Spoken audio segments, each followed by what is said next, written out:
Jóvenes, buenos días. Buenas tardes ya. ¿Cómo se encuentran? Prendan, por favor, toditos sus cámaras. Encendido de cámaras. Esto no es sesión espiritista, por favor. ¿Cómo están? ¿Qué tal? Bien, mi nombre es Luis Fajardo. Soy médico especialista en medicina interna, egresado de San Marcos. Algunos de ustedes reconozco algunas caras. Alumnos previamente de curso de Fisiología General, ¿no? Entonces, vamos a entrar a el curso de Morfofisiología de Sistemas, Cardiovascular, Respiratorio, Excretor, Digestivo y Reproductor. Yo voy a tener a cargo las teorías de este grupo, ¿bien? Y entonces vamos a iniciar primero pasando la asistencia, ¿ya? A ver.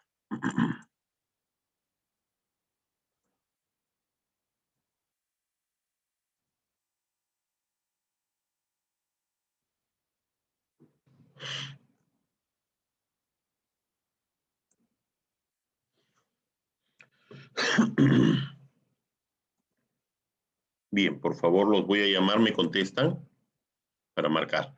Arancibia. ¿Está Brenda Arancibia? Bien. Flor Ballesteros. ¿Ah? Brenda. Presente, profesor, buenas tardes. Perfecto. Flor Ballesteros. Presente, profesor, buenas tardes. Buenas tardes. Alexandra Barriga. Barriga. Bien. Kiara Bengoa. Presente, profesor, buenas tardes. Buenas tardes. Mitzi Bermeo. Presente, profesor, buenas tardes. ¿Cómo estás? Marjorie Burga. Presente, profesor. Karen Bustos. Karen Bustos. Presente, profesor. Por favor, estén atentos porque si no nos gana el tiempo con la teoría y son bastantes diapositivas. Gabriela Carrillo. Presente, profesor, buenos días. Buenas. Jorge Castro. Presente, profesor. Oscar Choque. Presente, profesor. Luis Córdoba. Luis Córdoba. Bien. Linda Cruz. Presente, profesor, buenas tardes. Buenas. Anthony Durán. Presente, profesor, buenas tardes. ¿Cómo estás? María Alejandra Enríquez. Presente, doctor, buenos días. ¿Cómo estás, María Buenas Alejandra? Caterín Espinosa. Presente, doctor, buenas tardes. ¿Cómo están? Fabiola Espinosa. Presente, profesor, buenas tardes. ¿Cómo están? Doctor, disculpe. Sí. Soy Córdoba. Ya, terminamos la lista y regresamos. Terminamos la lista y regresamos, por favor. María Granda. Presente, buenas tardes, doctor. ¿Cómo estás? Alejandra Gutiérrez. Presente, profesor, buenas tardes. Buenas tardes. Víctor Guayanca. ¿Qué pasó? Víctor Guayanca. Creo que ahora sí se tornó en sesión espiritual. Ya, ahí está presente. Michael Jiménez. Presente, profe. Buenas tardes. ¿Cómo estás? Zulema Mamani. Presente. ¿Cómo están? Milagros Maita. Presente, profesor, buenas tardes. ¿Cómo estás? Zaret Morales. Presente, doctor, buenas tardes. ¿Cómo estás? Alexandra Mota. Alexandra Mota. Lucy Nicole. Presente, profesor, buenas tardes. Buenas tardes. Rosario Nieves. Presente, doctor, buenas tardes. Buenas tardes. Claudia Oyanguren. Presente, profesor, buenas tardes. Buenas tardes. Lucero Pillaca. Presente, profesor, buenas tardes. Buenas tardes. Cintia Pinedo. Buenas tardes. Harold Quijandría. Presente, profesor, buenas tardes. ¿Cómo estás? ¿Qué tal? Leandra Quispe. Presente, profesor, buenas tardes. ¿Cómo estás? Wilfredo Reyes. Presente, profesor. Buenas tardes. Buenas tardes. Alejandra Roca. Presente, profesor, buenas tardes. Buenas tardes. Ada Rojas. Presente, profesor, buenas tardes. Buenas tardes. Pepe Rojas. Presente, profesor, buenas tardes. Buenas tardes. Denilson Saavedra. Presente, profesor. Buenas tardes. Buenas tardes. Félix Saldaña. Presente, profesor, buenas tardes. Ya, a ver. Ah, no, todavía faltan. Sasha Sevillano. Presente, profesor, buenas tardes. Buenas tardes. Jorge Solís. Presente, profesor. Buenas tardes. Buenas tardes. Chica Tarazona. Presente, profesor. Buenas tardes. Buenas. Cristian Tolentino. ¿Está Cristian Tolentino? Ya. Lee Usto Peralta. Presente, profesor. Buenas tardes. Buenas tardes. Margarita Valle. Presente, profesor. Buenas tardes. Buenas tardes. Tony Vázquez. Tony Vázquez. Ya. Y Alexia Ventura. Presente, doctor. Buenas tardes. Vamos a llamar nuevamente a los que, en orden a los que no contestaron. Solange Barriga. Presente, por favor, profesor. Ya. Luis Córdoba. Presente, profesor. Ya, ahora sí. Alexandra Mota. Profesor. ¿Estás? Ah, ya. Presente, Alexandra Mota, ¿no? buenas tardes. Listo. Buenas tardes. Cristian Tolentino. Y Tony Vázquez. Bien. Vamos a empezar entonces nuestra teoría. Sin más preámbulos. A ver.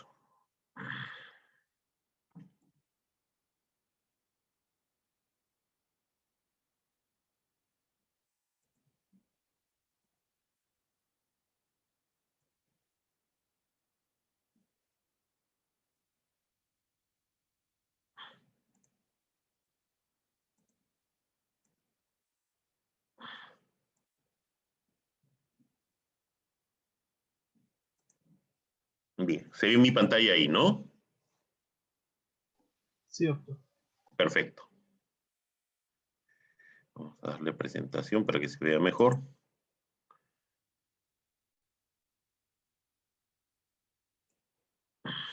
Bien, chicos, como ya vimos las generalidades del curso el día sábado, y se va a terminar de redondear eso probablemente en las sesiones de práctica correspondientes, entonces vamos a entrar de lleno al tema del día de hoy. Fisiología cardiovascular. Vamos a empezar nuestro camino en morfología de sistemas con fisiología cardiovascular. Vamos a estudiar las propiedades del corazón y hemodinámica el día de hoy, pero vamos a ver múltiples temas sobre este capítulo de la fisiología que es tan importante. ¿Ya? Bien, lo primero, los temas a desarrollar, vamos a ver las propiedades del corazón, el circuito cardiovascular y sus componentes, y algunos conceptos de lo que se llama hemodinámica, es decir, cómo se mueve la sangre dentro del cuerpo y cuáles son los factores que influyen en este movimiento. Vamos a ver la velocidad del flujo sanguíneo, la relación que tiene con la presión y la resistencia, ¿no? Cómo se calcula la resistencia al flujo sanguíneo, qué son resistencias en serie y en paralelo, el flujo laminar y el número de Reynolds, cizallamiento, distensibilidad de los vasos sanguíneos y las presiones en el sistema cardiovascular. Como ya saben, lo que ha cambiado básicamente en cuanto a al dictado de esta asignatura con respecto a otros semestres, es que empezamos con una reflexión desde la experiencia en cada asignatura, ¿no? Entonces, ¿qué es lo que pueden ver ustedes en esta imagen? Primero la de la izquierda. ¿Qué es lo que observan? Un corte profundo. Un corte profundo, ¿no es cierto? Corte con abundante sangrado. Una hemorragia. Exacto. ¿Y qué está tratando de hacer la persona que está con su mano ahí sobre la herida? Controlar el sangrado. Está comprimiendo la herida para detener la hemorragia. Muy bien. ¿Y el de la derecha? Aplicando un torniquete. Aplicando un torniquete, ¿no es cierto? Para poder detener el sangrado. Ahora, hay un flujo de sangre hacia afuera, ¿no es cierto? ¿Y por qué será eso? Nosotros nos cortamos y empieza el sangrado, ¿no? ¿Qué es lo que ocurre? Se rompen los vasos sanguíneos, ¿no? Ya, y al romperse los vasos sanguíneos, ¿qué ocurre? Se extravasa el líquido. Se sale la sangre. La sangre, ¿no es cierto? Aquí lo interesante es precisamente que este concepto, hasta por lo menos un par de siglos, era algo que se desconocía, ¿no? Entonces, hasta que se descubrió el movimiento de la sangre, ¿no? La fisiología de la circulación que empezó a describirse y que precisamente es un fluido que se encuentra en constante movimiento, dentro del cuerpo, ¿no? ¿Cómo es que se mueve? Es lo que vamos nosotros a estudiar ahora en estas presentaciones. Entonces, ¿qué esperamos al finalizar la sesión? ¿No? Que sean capaces de describir cuál es el circuito vascular y los componentes funcionales de la circulación. Esto es algo que de todas maneras ustedes ya han visto en el colegio. No hay ningún curso de ciencias naturales que no describa el sistema circulatorio, así que muchos de los términos que vamos a describir van a ser, no les van a ser ajenos, ¿no? Esto sí, definir la hemodinámica y explicar cuáles son los principios que determinan el flujo, la resistencia, la presión y la capacitancia. Es importantísimo definir estos conceptos porque ello nos permite saber cómo se dan los flujos de homeostasis dentro del sistema cardiovascular. Entonces hay que entenderlo muy bien. Vamos a definir en base también a esos conceptos qué cosa es la presión arterial y a describir sus características, sus valores normales y los métodos de estimación. Muy bien, entonces empezaremos con el sistema cardiovascular. La función principal, como pueden ver en la imagen, es el transporte de la sangre, pero no es solamente empujar un fluido, ¿no? ¿Qué cosa llevamos en esa sangre? Oxígeno. Oxígeno, ¿qué más? Nutrientes. Elementos celulares. Nutrientes, muy bien, ¿no es cierto? Y los elementos de desecho del metabolismo de las células, ¿no es cierto? Es decir, hay dos caminos, ¿no es cierto? La entrada de nutrientes se produce al organismo y es el sistema circulatorio el que se encarga de llevar esos nutrientes, ¿no? Y el oxígeno hacia las células para que puedan realizar su función metabólica. Pero estas células no están esperando que lleguen estos nutrientes, ya recibieron nutrientes anteriormente y están trabajando activamente. Pero al trabajar activamente también producen no solamente moléculas que nos sirven a nosotros, sino también moléculas de desecho. Entonces, esas moléculas de desecho son puestas en la circulación para que sean eliminadas por el aparato excretor. En este caso puede ser por vía renal, puede ser por vía digestiva, puede ser también eliminación de CO2 por vía alveolar. Y además también tienen una función adicional, que es el transporte de sustancias no necesariamente de desecho, sino para hacer comunicación entre diferentes sistemas, ¿no? Principalmente por hormonas. Entonces, trasladan todos estos compuestos que se originan en células, no solamente se originan desechos, para ser trasladados hacia otros órganos, ¿no? Entonces, ¿cómo hacemos para que se mueva el líquido? ¿Cómo hacemos para que se mueva la sangre? Entonces, tiene que haber la sangre en primer lugar, tiene que estar contenida dentro de ciertos túbulos, que son los elementos vasculares. Esos elementos vasculares ya vamos a ver cuáles son sus componentes principales, básicamente arterias y venas, y luego vamos a ver un detalle adicional. Pero no basta con tener los tubos, no basta con tener el líquido dentro de los tubos, hay que bombearlos. Tiene que haber una función de bomba. ¿Quién cumple esa función de bomba? El noble corazón, ¿no? El noble corazón que tiene dos cavidades principales, el corazón derecho y el corazón izquierdo, como vamos a ver que tienen ciertas diferencias, ciertas particularidades y cada uno de ellos está dividido a su vez en una aurícula y un ventrículo, ¿no? Todo el sistema circulatorio está conectado por estos tubos principales a la bomba. Y esa bomba, ese circuito es cerrado, ¿sí? No es un circuito abierto al exterior. Lamentablemente, en el caso que nos lleva aquí a la reflexión desde la experiencia, aquí se abre ese sistema hacia el exterior. Entonces los mecanismos homeostáticos tratarán de contener esa salida del fluido, ¿bien? Entonces, ¿por qué sale la sangre? Porque tenemos una bomba que mueve constantemente este fluido, ¿no? Bien, entonces nosotros tenemos básicamente un corazón anatómico, que es el que podemos estudiar con todas sus cavidades, y un corazón fisiológico, es decir, tenemos dos divisiones y no están hechas estas divisiones por gusto, tienen una razón de ser. ¿Por qué no se mezclan? ¿Por qué no puede pasar la sangre de la aurícula derecha al ventrículo izquierdo, viceversa, ¿no? ¿Por qué no puedo expulsar yo sangre más bien por las venas pulmonares, en fin? Entonces, ¿por qué el izquierdo no puede hacer eso? Porque tiene que ser necesariamente por la aorta, ¿no? Entonces, ese es el corazón fisiológico. Hay un corazón derecho con una circulación derecha o una circulación pulmonar, así se llama, y hay un corazón izquierdo que tiene conexión con la circulación sistémica. ¿Cuál es la diferencia principal entre estas dos circulaciones? El contenido de oxígeno de la sangre, ¿no? Mientras el ventrículo derecho trabaja con sangre poco oxigenada el corazón izquierdo trabaja con sangre ya oxigenada. ¿Y por qué está oxigenada? Porque el corazón derecho, a través de las arterias pulmonares, ¿sí?, lleva la sangre a los pulmones donde se oxigena, ¿sí? Un proceso que también vamos a ver nosotros en la parte de fisiología respiratoria. Una vez que se oxigena, nosotros lo que tenemos, una vez que se oxigena la sangre, regresa por venas pulmonares hacia la aurícula izquierda y el ventrículo izquierdo. Una vez que está lista la sangre para ser enviada a las células, el corazón bombea esto a través de la arteria aorta y se distribuye la sangre hacia los diferentes órganos. Y aquí en los órganos ocurre algo particular, ¿no? Las arterias se tienen que transformar en venas, porque las venas son quienes regresan la sangre al corazón, a la bomba. Pero, ¿qué es lo que ocurre? Se dividen las arterias en arteriolas.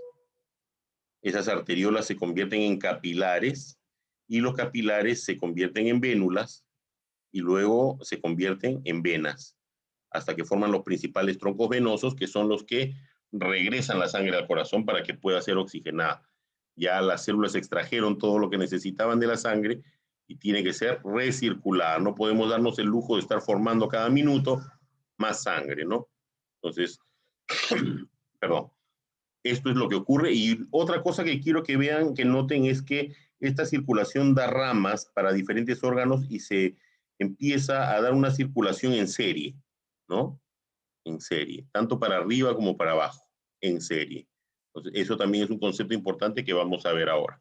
Ahora, cuando la sangre necesita ser oxigenada, las venas se encargan de regresarla, de retornarla al corazón, para que éste envíe esa sangre hacia el pulmón. Todo el volumen sanguíneo que retorna al corazón izquierdo, al corazón derecho, perdón, se llama retorno venoso. Bien, retorno venoso o precarga. ¿Correcto? Retorno venoso o precarga son lo mismo. Y son conceptos, son palabras que ya no deben olvidar, porque mucho se trabaja esto, sobre todo en casos de insuficiencia cardíaca.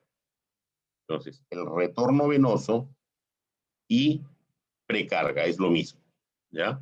Luego, bombeamos la sangre a los pulmones y esta regresa al corazón, donde el ventrículo izquierdo expulsa la sangre a la circulación sistémica. Cada expulsión de sangre que hace el corazón se llama gasto cardíaco. ¿Sí? En una unidad de tiempo, el volumen de sangre que expulsa el ventrículo izquierdo se llama gasto cardíaco. Y el gasto cardíaco no es gratis, tiene que superar una barrera, un obstáculo, que es la presión que existe dentro de la arteria aorta. ¿Cómo sabemos nosotros todo eso? Estudiando un tema que yo les recomiendo que lo lean a profundidad, que lo entiendan bien, lo vamos a revisar también nosotros, pero que se llama ciclo cardíaco. Si ustedes entienden el ciclo cardíaco, tienen asegurada casi todo lo que ocurre, o sea, la explicación de casi todo lo que ocurre a nivel del corazón y el sistema circulatorio. Entonces, gasto cardíaco es lo que expulsa el corazón, que es volumen sistólico en cada latido, y en un minuto sería el gasto cardíaco, ¿ya? Bien. Esto prácticamente nos habla de lo mismo, simplemente algo que ya ustedes van a ver con más detalle en anatomía, ¿no es cierto? Las cavidades del corazón están separadas por válvulas y también las cavidades ventriculares de las arterias por válvulas, ¿no es cierto? Entonces, esas válvulas son las auriculoventriculares y las válvulas arteriales. En el lado izquierdo, aquí tenemos la tricúspide y aquí tenemos la pulmonar. En el lado derecho tenemos la mitral y la aórtica, ¿sí? Bien. Esto es una explicación también en esquema de esa circulación y las resistencias en serie, ¿no? Paralelas, miren. ¿Sí? Lo mismo, esta es una descripción que está en el Constanzo del mismo ciclo que acabo de describirles en el primer esquema, ¿no? Llega la sangre a la aurícula izquierda, pasa por la válvula mitral al izquierdo, al ventrículo izquierdo, por la válvula aórtica pasa a la arteria aorta y luego de ello, ese 100% del flujo que fue inyectado del corazón se distribuye entre los diferentes órganos. Mire, 15% de las cerebrales, 5% de las coronarias, 25%. El 25% del volumen sistólico va hacia las arterias renales. No solamente para satisfacer las necesidades de las células renales, sino también para que puedan eliminarse los desechos. Por eso es que hay predominancia del flujo aquí. También ocurre lo mismo con las gastrointestinales, el músculo esquelético que puede aumentar su flujo en los casos de actividad física, y la piel, sobre todo, no solamente para su nutrición, sino también con la función de disipar el calor del cuerpo, ¿no? Es un mecanismo de control. Órganos que son muy sensibles a la caída del flujo son el cerebro, los músculos, ¿no? ¿Sí? Inmediatamente se pierde, si ustedes pierden el latido por un minuto, van a perder la conciencia inmediatamente, deja de funcionar el cerebro. Entonces, es importantísimo que llegue aquí la sangre. Luego se recoge la sangre de todos los órganos y se forma la vena cava, que es la que se encarga del retorno venoso hacia la aurícula derecha, la válvula tricúspide, ventrículo derecho, arteria pulmonar, pulmones y vena pulmonar a la aurícula izquierda, cerrando nuevamente todo este ciclo. Sistema cerrado. Esto es importante, ¿no? Las arterias, como ustedes van a ver en histología, tienen paredes musculares con bastante tejido elástico y trabajan con presión alta. Y esa es otra diferencia que existe entre el corazón izquierdo y el corazón derecho, que nos sirve para efectos terapéuticos cuando ustedes ya lleven clínica. El corazón izquierdo trabaja manejando presiones, ¿sí? Y el corazón derecho trabaja básicamente manejando volúmenes. El sistema pulmonar es un sistema de baja presión, mientras que la circulación sistémica es de alta presión. ¿Ya? Por eso el ventrículo izquierdo es más grueso que el ventrículo derecho, porque requiere más fuerza de contracción para vencer la resistencia que le impone al flujo la arteria aorta.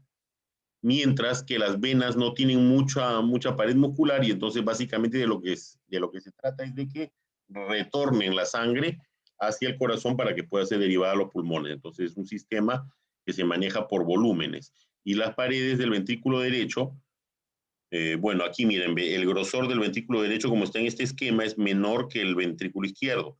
Este grosor de la pared del ventrículo izquierdo se debe a que el corazón izquierdo trabaja básicamente con presiones. Bien, ya hablamos de las arterias, simplemente son conductoras del flujo de sangre, y aquí es donde está el principal componente del sistema circulatorio, las arteriolas y los capilares. ¿Por qué? Porque en las arteriolas, en primer lugar, ustedes van a tener un gran número de arteriolas, mucho mayor que el número de arterias, y entonces si nosotros abriéramos esas arteriolas, vamos a tener una superficie mayor que la que tienen las arterias grandes. Y lo mismo va a ocurrir con los capilares. Entonces, ¿qué es lo importante de las arteriolas? Que aquí es donde se genera la regulación del sistema circulatorio. Aquí en este lugar ocurre. ¿Por qué? Porque tanto el sistema simpático como el parasimpático actúan sobre las arteriolas, cerrándolas en el caso de estimulación alfa-1 adrenérgica, o abriéndolas, dilatándolas, como ocurre cuando hay estimulación beta-2 adrenérgica. Entonces, yo tengo estímulo alfa, voy a tener contracción de la capa muscular de las arteriolas. Al cerrarse las arteriolas, es como si ustedes quisieran pasar agua a través de una manguera, ¿no? Si la manguera tiene un obstáculo, ustedes tienen que hacer más fuerza para poder pasar el líquido. Entonces, lo mismo ocurre cuando tenemos el receptor alfa-1 adrenérgico estimulado. Se cierran los vasos y ofrecen mayor resistencia al flujo. Y por el contrario, si yo estimulo los receptores beta-2, el vaso se va a abrir y va a ser mucho más fácil que el flujo sanguíneo discurra a través de esos vasos. Pero ¿por qué razón yo podría ejercer una mayor resistencia al flujo sanguíneo si las células necesitan sangre? Entonces, ¿qué se les ocurre? ¿Por qué el cuerpo dentro de sus maravillosos mecanismos homeostáticos, ¿por qué tendría que contraer más bien las arteriolas en lugar de dilatarlas todas? Regulación de la presión arterial. Ya, En regulación de caso, la presión profesor, podría arterial, ser, ese es uno. digamos, podría ser, si, digamos, yo me corto, no quiero quiero que el flujo de sangre sea menor a esa área. Exacto, esa es otra de las funciones. ¿Qué más? ¿Qué más se les ocurre? ¿Qué más se les ocurre? Para irrigar con más fuerza y más velocidad. ¿Qué es lo que irrigarías con más fuerza, con más velocidad? Por ejemplo, el músculo esquelético dijo que cuando estamos haciendo, por ejemplo, actividad física, Exacto. necesitan y requieren más fluido. Exacto. Entonces, el flujo no puede ser el mismo hacia todos los órganos todo el tiempo, ¿sí? Tiene que haber alguna manera de regular el flujo que se dirige hacia los diferentes órganos. Entonces, en algún momento de necesidad fisiológica se requerirá más sangre en otro lugar. Y entonces, ¿qué va a hacer la médula ósea? No va a producir de golpe un mayor volumen de sangre para que circule. Entonces, lo que se hace es seleccionar el lecho que requiere mayor irrigación. Entonces se cierra una parte del sistema y se abre otra. Eso ocasiona que haya una mejor irrigación del órgano que en ese momento lo está necesitando, ¿sí? Por ejemplo, ¿qué pasa si ustedes tuvieran una diarrea muy profusa? ¿Qué pasa en la piel? Se deshidrata. Hidratación. Hidrata. Ya, ¿de qué temperatura estaría? ¿Estaría fría? Baja. ¿Estaría caliente? ¿Fría? Menor de la temperatura Fría, ¿no es normal. cierto? Fría, Fría fría. porque Fría. al perder el volumen circulante, ¿qué es lo que caería? La temperatura. Temperatura. La temperatura y También la al caer presión. el Presión volumen arterial. cae la presión. Muy bien, La cae la presión. presión. Y si cae la presión, se va a distribuir la pérdida en los diferentes flujos. Y entre ellos, importante el del cerebro. Sin embargo, todos tienen que recibir sangre. Entonces, ¿qué cosa es lo que ocurre? Lo que va a ocurrir es que se cierran los vasos sanguíneos que van hacia la piel. Y eso ocasiona la frialdad en la piel, la lentitud del llenado capilar que se observa, ya van a aprender ustedes, a nivel de las uñas principalmente. Entonces, se redistribuye este 5%, no importa que sea solo 5%, contribuye a retornar volumen hacia los órganos centrales. Entonces, los vasos sanguíneos de la piel se cierran y por eso es que se siente la piel fría en los pacientes que tienen hipotensión, ¿ya? En cambio, si nosotros necesitamos eliminar calor, se van a dilatar los vasos de la piel. Para poder eliminar por convección, se elimina calor, ¿no? Y la otra forma es por el aparato respiratorio, pero eso ya sale de los límites de la charla que estamos teniendo ahora. ¿Y qué pasa en los capilares? ¿Cuál es la importancia? Si esa es la regulación del flujo, es la importancia de las arteriolas. ¿Cuál es la importancia de los capilares, tan pequeñitos ellos? También son mucho más numerosos que las arteriolas. Y si cortáramos y abriéramos toda la superficie de los diferentes capilares y nos diéramos el trabajo de juntar uno con otro, haríamos una gran membrana, ¿sí? Que es precisamente la que se encarga, por ser menos gruesa, del intercambio de sustancias entre la sangre y el líquido intersticial. ¿Ya? Entonces, esto es importantísimo. Y toda célula está cerca de un capilar, siempre está cerca de un capilar, de manera que pueda garantizarse el intercambio de nutrientes, oxígeno, entre los diferentes tejidos, ¿sí? Entonces, no olvidar que en el espacio extracelular vamos a tener los agonistas de receptor, puede ser beta, muscarínicos, dopamínicos, en fin, múltiples, ¿no? En la membrana celular vamos a tener las proteínas reguladoras y los segundos mensajeros que se van a dirigir al espacio intracelular para efectuar las respuestas que el sistema requiera. En este caso, sea estimulación alfa o estimulación beta para el sistema circulatorio. Esto es parte de histología más que nada, la diferencia entre arterias que tienen más contenido muscular, no tanto las venas, y las venas, a diferencia de las arterias, tienen válvulas. ¿Para qué son estas válvulas? ¿Para qué nos servirán estas válvulas? Para que la sangre no se regrese. Exacto, porque recuerden que el sistema venoso, por lo menos lo de miembros inferiores, tiene que superar la gravedad para regresar al corazón. Entonces, ¿quién se encarga de bombear la sangre venosa de los miembros inferiores hacia el corazón?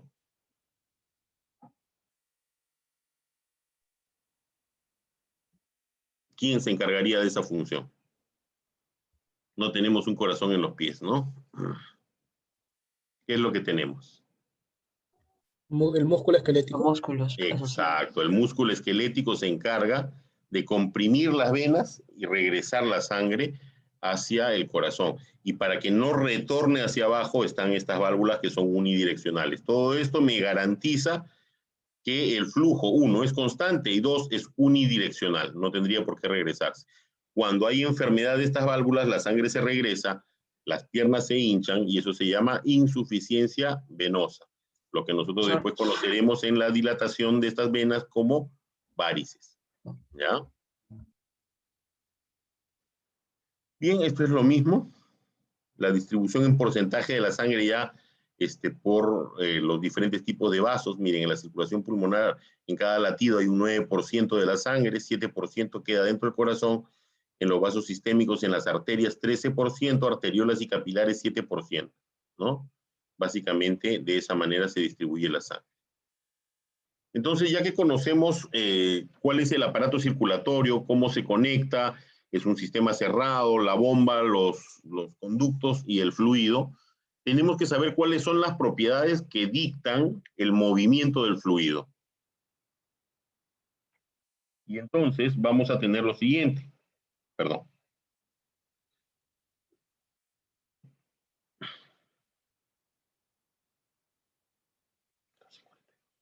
Ya.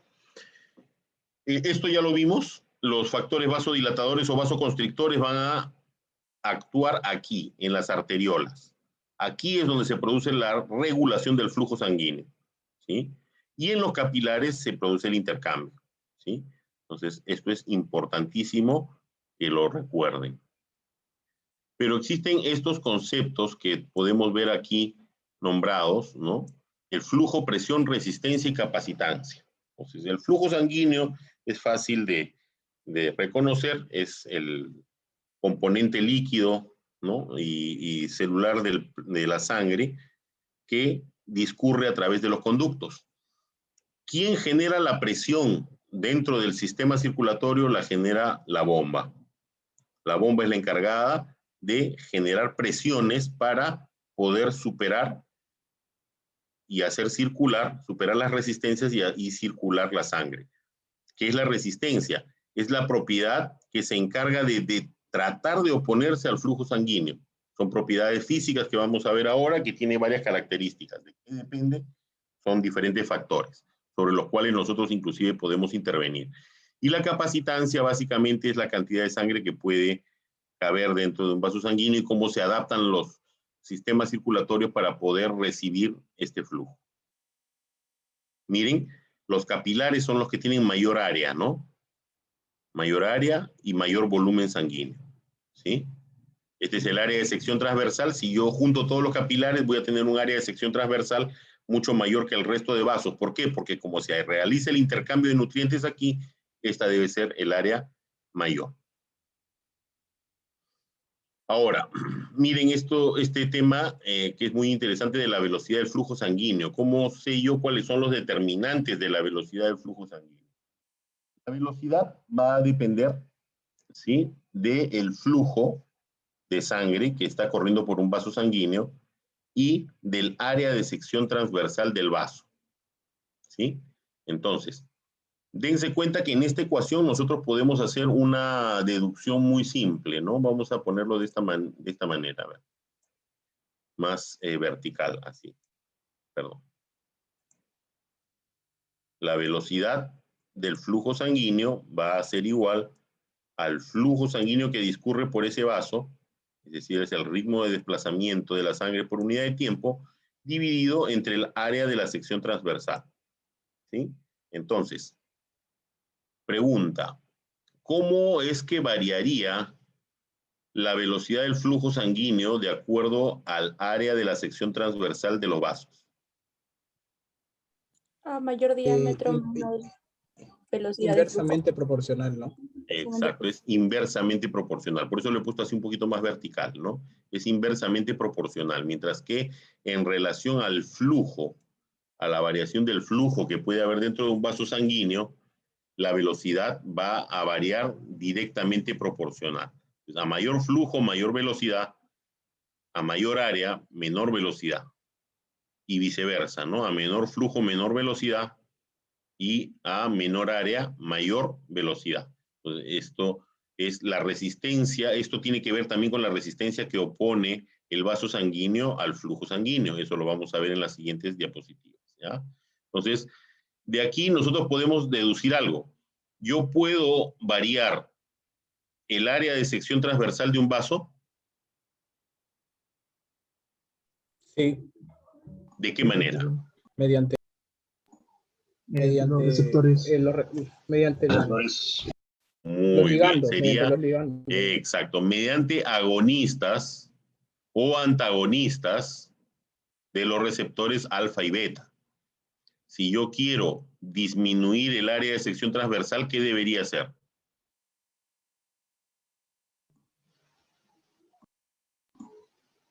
Un agonista que activa el Utilizar, receptor alfa 1. ligandos del receptor alfa 1. Alfa 1, ¿no es cierto? Vasoconstricción, disminuyo el área de sección transversal. O, por el contrario, con un antagonista beta, ¿no es cierto? También puedo lograr lo mismo. Y viceversa, si yo quiero aumentar el área de sección transversal, o un antagonista alfa, un bloqueador alfa, o un agonista beta. Entonces, de esa manera yo puedo intervenir con algunos medicamentos. Entonces ya estamos hablando beta agonistas, alfa agonistas, beta bloqueadores, alfa bloqueadores sobre el flujo sanguíneo, ¿ya? Entonces, lugares donde yo puedo modificar la velocidad del flujo. Bien, acá tenemos la ley de Ohm. Esto es importante también. ¿Qué dice la ley de Ohm? El flujo sanguíneo está determinado por dos factores: la diferencia de presión entre los dos extremos del vaso y la resistencia del vaso al flujo sanguíneo. Esto es importantísimo, este tema, ¿ya? Miren, si yo tengo dos puntos del sistema circulatorio, tiene que haber necesariamente una diferencia de presión entre ambos extremos para que haya flujo. Si no hay diferencia de presión, no hay flujo. Y el flujo va a ir desde donde hay más presión a donde hay menos presión. ¿Sí? Entonces, según esto, la sangre debería circular de arterias a venas o de venas a arterias. De arterias a venas. De arterias a venas, porque las arterias tienen mayor presión que las venas. Es un sistema de mayor presión. Entonces, básicamente, esto es algo muy sencillo, muy simple, ¿no? Pero debemos recordarlo siempre. Si no hay una gradiente de presión, no hay forma de que haya flujo sanguíneo. Y lo otro es la resistencia que el vaso sanguíneo le opone por fricción al paso de la sangre. Entonces, la fricción no va a ser la misma en el contorno periférico del tubo como en el centro. Entonces, voy a tener una mayor resistencia al flujo en la parte más periférica y menos resistencia al flujo en la parte central, ¿ya? Entonces, lo mismo, miren aquí. El flujo sanguíneo depende de las presiones, de la diferencia de presiones y de la resistencia que opone el vaso sanguíneo al flujo. Entonces, si yo tengo mayor resistencia, ¿voy a tener más flujo o menos flujo? Menos flujo. Menos flujo. Menos flujo, muy bien, menos flujo. Y si disminuye mi gradiente de presión, ¿voy a tener más flujo o menos flujo? Menos flujo. Menos flujo. Muy bien. Eso es lo que ocurre en enfermedades, por ejemplo, como la hipertensión arterial, o cuando yo tengo, porque se cierran los vasos sanguíneos y yo tengo mayor resistencia al flujo, y también va a disminuir la presión, es decir, aumenta la presión en el vaso sanguíneo y el ventrículo izquierdo tiene que hacer más fuerza de lo normal para vencer esa gradiente. Entonces el flujo va a disminuir si es que el corazón no se adapta. Bien. Entonces, de aquí yo puedo hacer varias deducciones, quitando las variables, poniéndolas en un lugar u otro, ¿no? La diferencia de presiones va a depender del flujo por la resistencia, y la resistencia, la diferencia de presiones entre el flujo, ¿no? Una vez más, estos son sistemas en serie y sus resistencias totales van a depender de cada uno de ellos, ¿sí? Doctor, ¿eso es similar a los sistemas, ese tema de las resistencias en paralelo a los sistemas eléctricos? De la forma. Es similar, exactamente. Es similar. Y muchas de las cosas que ocurren en el aparato respiratorio, el circulatorio y el neurológico tienen muchas similitudes, ¿no? Sobre todo en esta distribución de las resistencias, ¿ya? Miren, por ejemplo, si se midiera el flujo sanguíneo de una mujer colocando un catéter, dice, en un medidor de flujo en su arteria renal izquierda, simultáneamente se insertan sondas de presión en su arteria renal izquierda y en su vena. ¿Ya? Colocamos sonda en la arteria, sonda en la vena, para medir la presión, y se tiene lo siguiente: el flujo sanguíneo renal calculado es de 500 mililitros por minuto. Las sondas de presión calculan la presión de la arteria renal en 100 y la presión venosa renal en 10. ¿Cuál es la resistencia vascular del riñón izquierdo de esta mujer?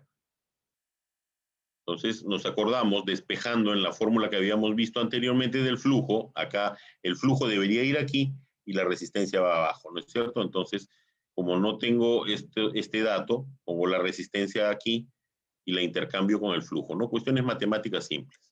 Entonces el flujo sanguíneo medido sería así, perdón, la resistencia. La presión en la arteria renal menos la presión en la vena renal sería la diferencia de presiones.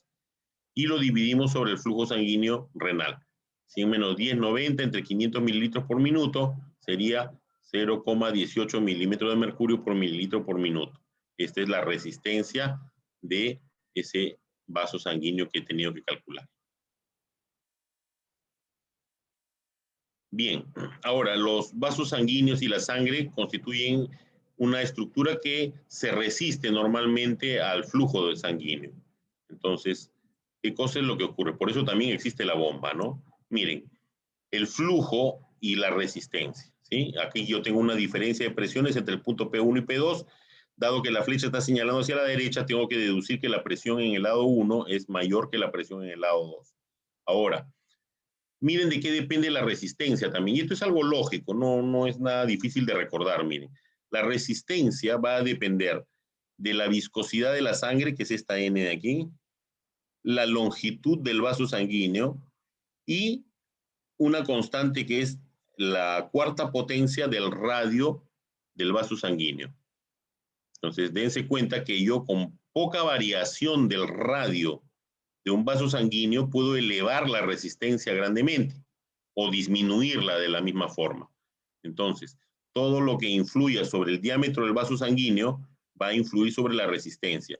Si yo hago mayor el diámetro, es decir, vasodilato, ¿sí? Vasodilato, sea porque en una infección ha habido toxinas que producen vasodilatación o porque yo intervengo farmacológicamente, va a disminuir la resistencia al flujo sanguíneo y el flujo va a pasar con mayor facilidad, ¿no? Mientras que si la sangre es muy viscosa o el tubo por el que está circulando la sangre es demasiado largo, entonces voy a tener también variaciones en la resistencia, ¿no es cierto? A mayor viscosidad, mayor resistencia. Esto ocurre en algunos casos, por ejemplo, como en las policitemias, donde aumenta el número de glóbulos rojos, o cuando se acumulan proteínas anormales en la sangre, aumenta la viscosidad. Y eso hace que tengamos mayor resistencia al flujo. Y si el vaso sanguíneo es muy largo, que esto sí no lo puedo variar yo, la longitud de los vasos sanguíneos ya está establecida, salvo que aparezcan neocapilares, en fin, en algunas enfermedades. Entonces, si es muy largo el vaso, la resistencia va a ser mayor. Pero aquí básicamente nos importan la viscosidad y el radio del vaso sanguíneo, que es sobre lo cual nosotros podemos actuar. Y miren aquí, el flujo tiene una característica que generalmente es laminar, ¿sí? Y tiene una velocidad máxima en la parte central y la velocidad es 0 a nivel de las paredes, a nivel periférico, porque aquí se fricciona la sangre con la pared del vaso sanguíneo. Pero ¿qué ocurre si mi flujo no es laminar? Por ejemplo, yo tengo acá una arteria, pero arteriosclerótica. O, si nos vamos al sistema venoso, la sangre se regresa y choca con la sangre que estaba viniendo en esta dirección, ¿no? Entonces se va a formar un estado de turbulencia. No va a ser un flujo continuo, como aquí el flujo laminar, sino va a hacerse un flujo turbulento. Y cuando hay turbulencia en el sistema respiratorio, en el sistema circulatorio, sopla, ocasiona un ruido. Entonces, el número de Reynolds me dice si el flujo es laminar o es turbulento y depende de estos componentes: la densidad de la sangre, el diámetro del vaso sanguíneo, la velocidad del flujo sanguíneo y la viscosidad de la sangre. ¿Ya? Básicamente, ¿qué debo saber yo del número de Reynolds? Si es menor de 2000, el flujo es laminar. Si es mayor de 2000, aumenta la probabilidad de flujo sanguíneo turbulento. Y cuando es mayor a 3000, predice que hay un flujo turbulento. Entonces, si ustedes escuchan soplos, ustedes ya deben saber que hay turbulencia en la zona donde escuchan el soplo, y eso significa que tenemos un número de Reynolds elevado. El cizallamiento es consecuencia del hecho de que la sangre discurra a velocidades diferentes entre cada uno de los componentes del flujo, dependiendo de su localización principalmente, ¿no? Ese cizallamiento es máximo en la pared aquí del vaso sanguíneo, como ya vimos, donde se fricciona, y es mínimo en el centro del vaso sanguíneo, ¿no? Entonces, este cizallamiento rompe los agregados de Matías y puede disminuir la viscosidad de la sangre, sobre todo en los flujos turbulentos. Bien, aquí vemos la capacitancia, la distensibilidad y la capacitancia, ¿no?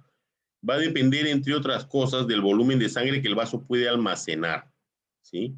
¿Y cuál es el sistema? Tenemos un sistema de presión y un sistema de capacitancia. Básicamente la capacitancia, el volumen, se maneja a nivel de las venas. Por eso aquí tienen una máxima capacitancia, ¿sí?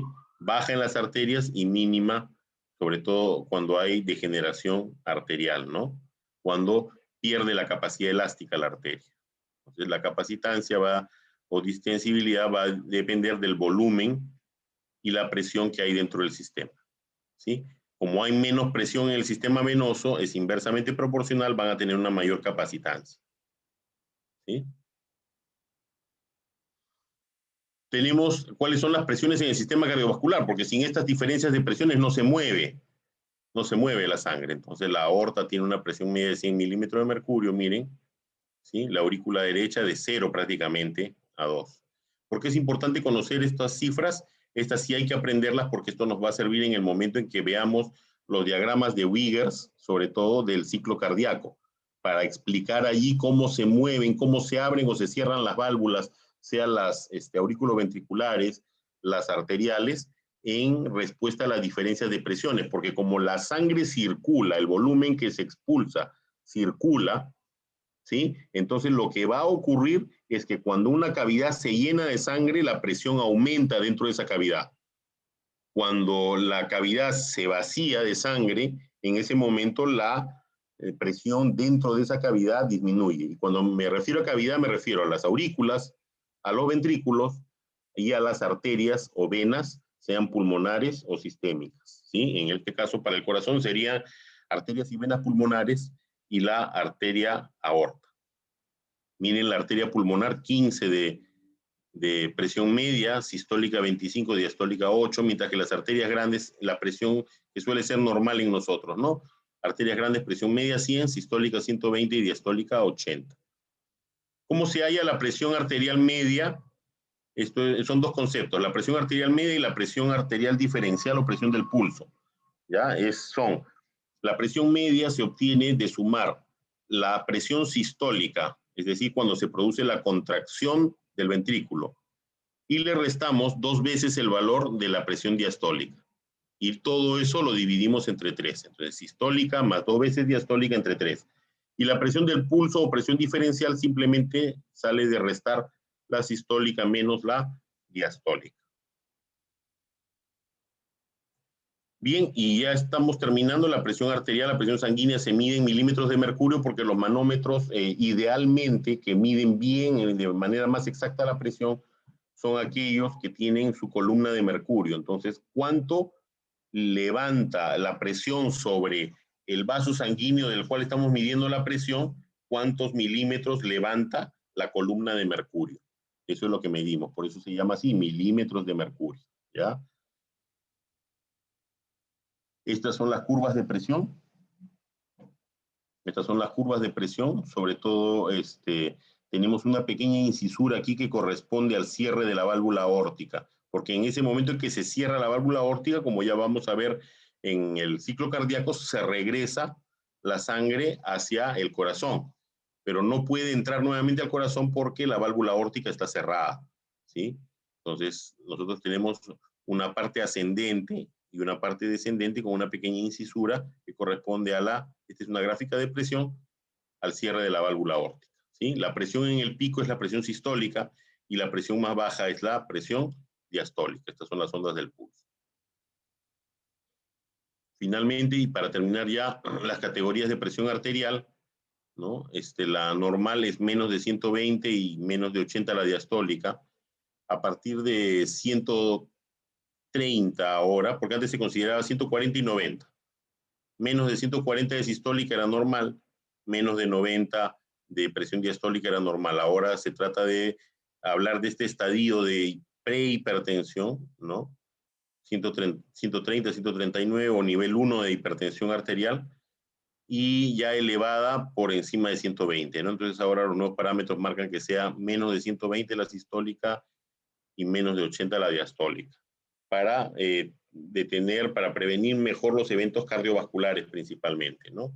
Una crisis hipertensiva se va a dar si tengo una sistólica más de 180 y una diastólica más de 120.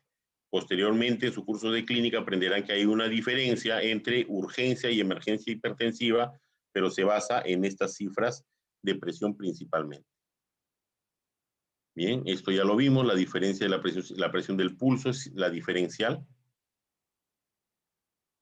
Y estas son diferentes curvas de presión a nivel de los vasos sanguíneos y cómo pueden variar en la arteriosclerosis. Miren cómo aumenta la presión y en la estenosis aórtica baja más bien un poco, ¿no? El conducto arterioso permeable es una cardiopatía congénita y esto es cuando se regresa completamente la sangre hacia el ventrículo. No hay cierre de la válvula aórtica porque la válvula insuficiente se abre hacia el ventrículo y toda la sangre se regresa. Esta es la insuficiencia aórtica. Las presiones van disminuyendo conforme nos vamos moviendo desde arterias hacia venas, ¿sí? Y estas son las curvas de presión también de las diferentes arterias, ¿no? Se va haciendo más tenue conforme pierde capa muscular y diámetro la arteria, ¿no? Proximal, femoral, arteria radial, arteriolas y capilares.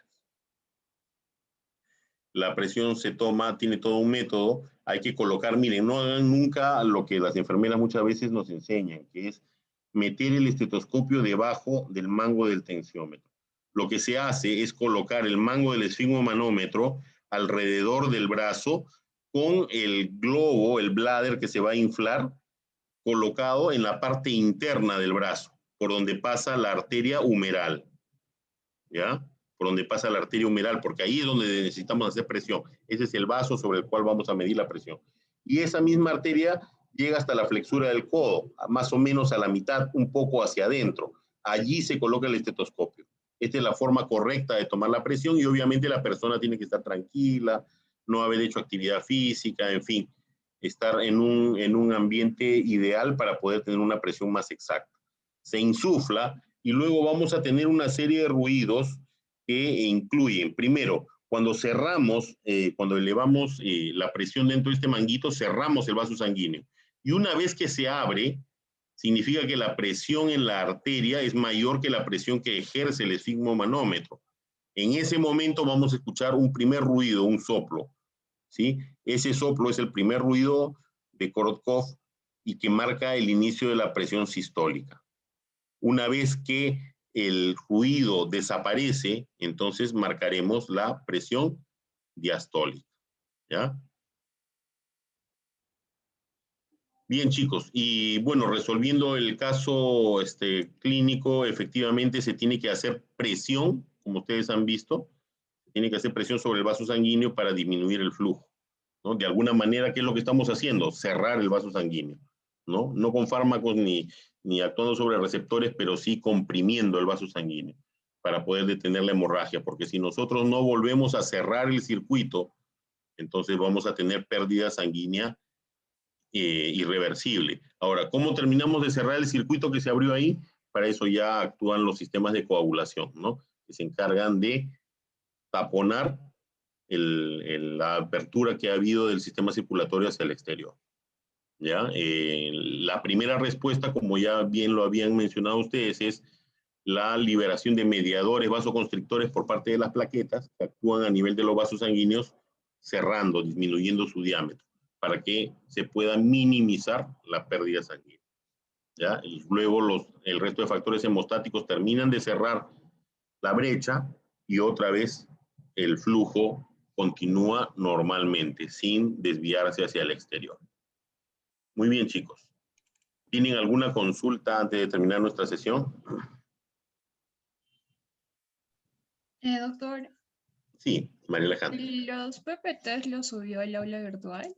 Los PPTs están en el aula virtual. Si no están, ya yo lo voy a regularizar después, no se preocupe. Por favor. ¿Ya? Sí, Pero sí deberían estar en el aula virtual. No están explorando su aula virtual. Lo que dice Sí, semana estamos. 1 no está. Bueno, en mi aula virtual no está. A ver, lo que pasa es que no hay un aula virtual personalizada. ¿Ah? Lo que ocurre, por ejemplo, en una práctica ahorita de morfo de locomotor, una de las chicas dijo de que no estaba en la guía de prácticas. Entonces había que entrar a la parte de que decía actividades asincrónicas y en esa carpeta ahí estaba la guía de morfo locomotor. Recuerden que ahora las guías y las teorías son de todo el curso, es decir, primero están las de anato, luego las de fisio y luego las de histología. ¿Ya? Entonces no es que no estén, de repente no las han buscado bien. Entonces, a ver, rapidito porque tengo que entrar a otra clase. Sí se encuentra, doctor, las diapositivas. Sí están, ¿no es cierto? Claro, sí hay que buscarlas nomás, María Alejandra. ¿Ya? Date un buen paseo por el aula virtual y las vas a encontrar. Si no fuera así, me mandas un mensaje para verificarlo y subo el material que falte. ¿Ya? Ya, doctor, está ahí. Bien, chicos, entonces eso ha sido todo por el día de hoy. Nos vamos a ver la próxima semana. Lamento sin no poder hacerles práctica porque conozco a la mayoría de los que están aquí en el grupo, ¿no? Porque yo tengo encargado otro grupo más bien de práctica de morfosistemas y son temas bien interesantes. Por favor, lean ciclo cardíaco. ¿Ya? Ahí voy a tratar de tenerlo para la próxima semana. Hay 2 videos bien interesantes de ciclo cardíaco que me gustaría que los vieran de YouTube. Entonces, me hacen recordar para poder pasarles el vínculo. ¿Ya? ¿Elegimos delegado y subdelegado? No, creo que no, ¿no? Ya. Por favor, un delegado y un subdelegado, ¿verdad? Casi me olvido que me iban a terminar matando. ¿Puedo ser delegada, doctor? Ya. Mota, entonces delegada. Subdelegado. Sí, yo, profesor. ¿Quién? Perdón. Harold. Sí. ¿Despertaste, Harold? ¿Qué pasó? No, profesor, estás pidiendo acá. No hay problema. Muchas gracias más bien por su colaboración. Entonces voy a estarme comunicando con ustedes, ya, a través del correo electrónico, que ya saben que es la vía oficial de comunicación, y para también compartirles algún material interesante que les va a servir no solamente para el curso, sino en adelante para su práctica médica. Recuerden, enfóquense bastante en la fisiología y eso les va a hacer muy fácil recordar cosas o ampliar conocimientos en los cursos posteriores.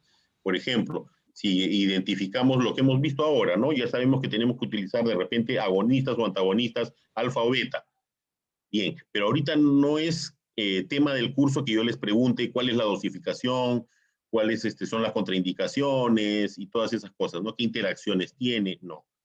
Pero sí podemos identificar ya algunos medicamentos que les van a servir. Cuando ustedes lleguen a farmacología, ya tienen el conocimiento de la actividad de ese medicamento y lo único que les queda es aprender los otros temas que les estoy mencionando ahora, ¿no? En terapéutica ya simplemente se aplica todo y muchos de los síntomas, por ejemplo, Recordarán cuando vimos nuestras prácticas de tiroides el ciclo pasado, entonces también allí tenía que ver mucho con receptores beta. Entonces, cómo afectan al corazón, cómo afectan a los vasos sanguíneos. Entonces, ya saben ustedes qué cosa es lo que ocurre cuando hay hiperestimulación beta, que es el mediador de la hormona tiroidea. Entonces, pueden empezar a entender por qué aumenta, vamos a ver eso, porque aumenta la fuerza de contracción del corazón y aumenta la presión sistólica y disminuía la presión diastólica, que es precisamente aumenta la gran diferencial de la presión del pulso del clásico hipertiroideo. Entonces, de esa manera, dense cuenta que aplicamos fisiología para entender síntomas también, ¿ya? Signos y síntomas. Entonces, por eso es importante que le dediquen mucho tiempo de lectura a esta asignatura, ¿ya? Bien, chicos, me tengo que ir a mi clase que empezó ya. Entonces, un gusto compartir con ustedes y vamos a estar en permanente contacto también para compartirles algún material, ¿ya? Hasta luego, chicos. Gracias, Luego, profesor. gracias. Hasta luego. Hasta luego.